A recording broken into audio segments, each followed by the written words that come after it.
The first BMW X5 was a proper trendsetter. When it launched in the late 1990s, it kicked off a craze for sportier SUVs, big 4x4s that sacrificed some off-roading ability in favour of better handling, improved comfort and more luxurious interiors. But since then, there have been plenty of big SUV challengers that have faced off against the BMW X5. So, its rivals now include the Audi Q7, Volvo XC90 and Porsche Cayenne, just to name a few. So this is the new 4th generation X5. Just how good is it compared to its rivals? Well, that's what we're going to find out in this video. And if you want to buy a new X5 or any other new car, head to whatcar.com's new car buying section, where you can find out how much money we can save you on your next new car, online, straight away, without the need for haggling. The X5 has an impressive lineup of engines. The range starts with a 3-litre 6-cylinder diesel called xDrive 30D. And if you're wondering, in BMW speak, xDrive just means all-wheel drive. So that engine, even though it's the entry-level one, offers really gutsy, flexible performance. And actually, it's noticeably more responsive than an equivalent Audi Q7 45 TDI, with plenty of punch down low in the rev range. If you don't fancy diesel, then the petrol option is a 3-litre 6-cylinder xDrive 40i. It pulls even harder from lower revs and the acceleration is even stronger as the revs rise. And if you want even more power, then you've got the range-topping M50D, which we're driving here. And that offers an extra 130 brake horsepower over the 30D, and it gives properly eye-popping performance. It's instantly responsive and builds speed really effortlessly. But if we're being sensible, actually, the pick of the range is the 30D, because it gives the best blend of performance and economy. It's the ride that really stands out though. Every model apart from the M50D gets air suspension as standard. It's fantastic and maintains a super smooth ride over even the most battered of surfaces, without ever making the car feel floaty or wallowy, like you can get in some other air suspension systems. That said, the Q7 is even more comfortable. Now, being a BMW, as you'd expect, the X5 is also great to drive. The suspension does a brilliant job of keeping the body upright, even when you're pushing hard through fast corners. The steering is progressive and well weighted, and it just generally feels incredibly stable and assured when you're pushing on through twisting country roads. Now, ultimately, it doesn't handle quite so sweetly as a Porsche Cayenne, but it's certainly one of the best of the rest. Another note on the steering. Now, the X5 is a big car, so it's probably fair enough if you felt a bit intimidated driving it in town or manoeuvring it into a tight parking space. But one handy feature which you can add as an option is all-wheel steering. Now, what that does is at low speeds, it turns the rear wheels along with the front wheels. So it just means that it actually reduces the turning circle of the X5. So it does a trick where it actually feels a lot smaller than it is. The M50D has stiffer M Sport suspension with steel springs, and you can spec M Sport Professional suspension, both of which give the X5 a sportier, more nimble feel, but come at the cost of a harsher ride. The 30D has a surprisingly throaty engine note for a diesel, especially if you go for the M Sport model with its sports exhaust, and there's a bit of an artificial soundtrack fed in through the speakers. That's the same for the M50D as well. Some will love that, some will hate that. Thankfully, at a cruise, it quietens down and is almost as quiet as the whispering Q7. The sound from the 40i is a bit better judged, politely quiet at low speeds and properly raughty when you go for it. Now, it's not all good news inside the X5, and actually we're going to start with the worst bit, which is the boot. Now, you'll notice that it has a split tailgate as standard, so that means that the top bit opens separately from the bottom bit, which folds down, and as an option you can get it electrically powered. So the benefit of having this is that if you've got a really long, bulky, heavy item, you can put it up on here and slide it through. So that's a really useful addition. But the problem is that you can see the boot, and you can't call it small, but compared to the rest of the class, it is actually quite disappointing. That's because it's smaller than the Audi Q7, the Volvo XC90, the Mercedes GLE, even the Porsche Cayenne. They all have bigger boots than the X5. So to put it in context, even the smaller BMW X3 almost has the same size boot as the X5. So that's not the best start for the car in the practicality stakes. But in the X5, you have to pay extra if you want 7 seats. Whereas in rivals like the Q7 and XC90, you get them as standard. If you do opt for the extra 2 seats in the X5, you'll find they're pretty cramped and generally not as spacious as they are in most rivals. There's a reasonable amount of headroom, but legroom is in very short supply.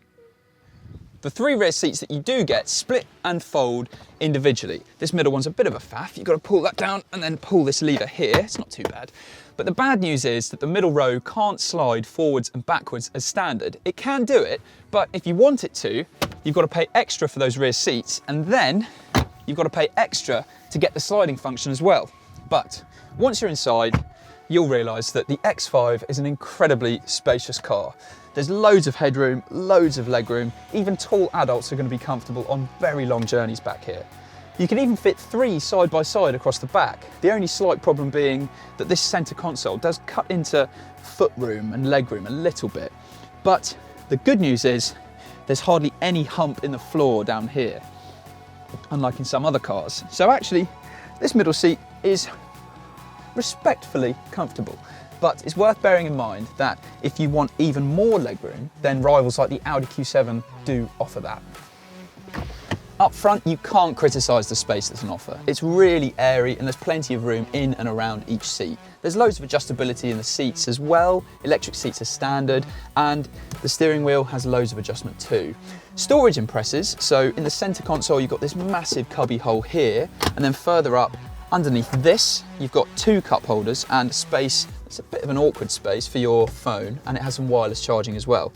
Now with these cup holders, you can actually get them heated and cooled, which is really cool and just showing off basically, isn't it? But if you do want them, then unfortunately they're very expensive, and you can only get them as part of the comfort pack, which includes some other bits and pieces but costs £2,350. So very cool, but very expensive.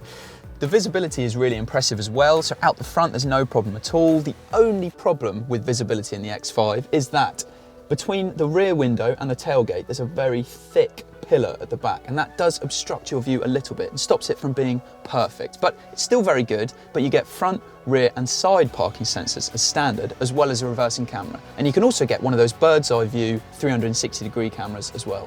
One area where the X5 really does stand out is its build quality.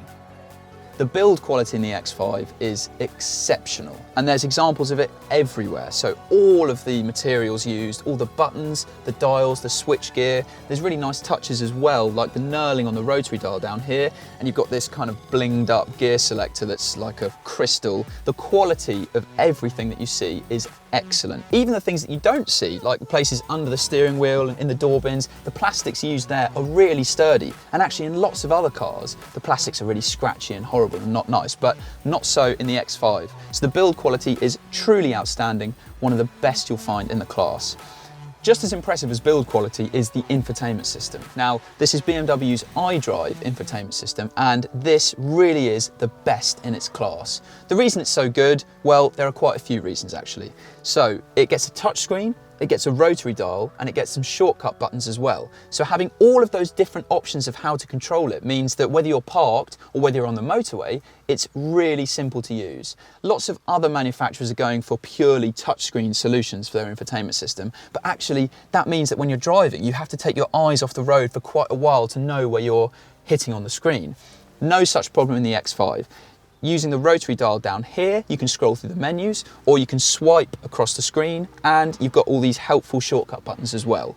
One of the cool features on the infotainment system is the fact that you can customize the home page, kind of like you can on a smartphone. So you can choose whether you want to show your maps, your media, or your phone, all on the home page, chop and change them as you want, whatever's easiest for you. So that's really useful to have. But it's not all brilliant news about the infotainment system. So you get BMW's connected services for the first 3 years for free. So that provides you with over-the-air updates and things like the traffic information on the sat-nav. But after those 3 years, you have to pay. Similarly, you get Apple CarPlay for a year, and then you have to pay after that. You can't even get Android Auto as an option either. So that is a bit strange that BMW haven't included all of those things for free forever. And actually, on a car this expensive, that seems a bit stingy. In terms of price, we are certainly at the premium end of the market. But just how expensive is a BMW X5? And what's it like to run one? Well, these are the most important things you need to know about buying and owning an X5. The BMW X5's list price sits roughly between the cheaper Audi Q7 and Volvo XC90 and the costlier Land Rover Discovery. But the X5 has impressive fuel economy, much better than a Discovery. Low CO2 emissions might make you think that the X5 is a cheap company car, but It's not. A high P11D value means it will cost more to run than an equivalent Q7 or XC90, but it's still cheaper than the Discovery. If you're in the market for a PCP finance deal, then a Q7 is also much cheaper. The X5 will also cost more to service and maintain than its rivals. The 30D and 40i have a choice of two trims. First up, X-Line, which gets you leather seats, heated front seats, an infotainment system, LED headlights and ambient interior lighting. Step up to M Sport and you get sportier body styling, larger alloy wheels, run-flat tyres and gloss black inserts instead of polished metal. But we'd save the money and stick with X-Line.